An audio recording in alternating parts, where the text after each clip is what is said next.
ಸ್ವಲ್ಪನೂ ಮಸಾಲೆ ಇಲ್ಲದೆ ಈ ಥರ ಅವರೆಬೇಳೆ ಸಾಂಬಾರು ಮಾಡಿದ್ರೆ ಒಂದಲ್ಲ ಇನ್ನೊಂದು ಮುದ್ದೆ ಬೇಕು ಅನಿಸುತ್ತೆ, ಅಷ್ಟು ಚೆನ್ನಾಗಿರುತ್ತೆ. ಸಿಂಪಲಾಗಿ ಮಾಡೋ ಈ ಅವರೆಬೇಳೆ ಸಾಂಬಾರನ್ನ ಒಂದ್ಸಲ ಟ್ರೈ ಮಾಡಿ.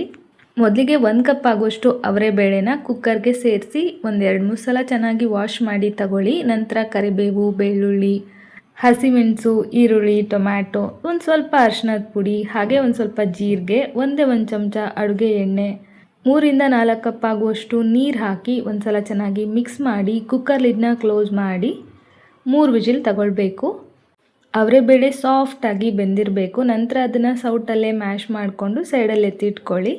ಒಗ್ಗರಣೆಗೆ ಒಂದು ಪಾತ್ರೆಗೆ ಎಣ್ಣೆ, ಸಾಸಿವೆ, ಜೀರಿಗೆ, ಒಣಮೆಣಸಿನ್ಕಾಯಿ, ಒಂದು 2 ಕಡ್ಡಿ ಕರಿಬೇವು, ಈರುಳ್ಳಿ ಇದೆಲ್ಲನೂ ಚೆನ್ನಾಗಿ ಬಾಡಿಸ್ಕೊಳ್ಳಿ.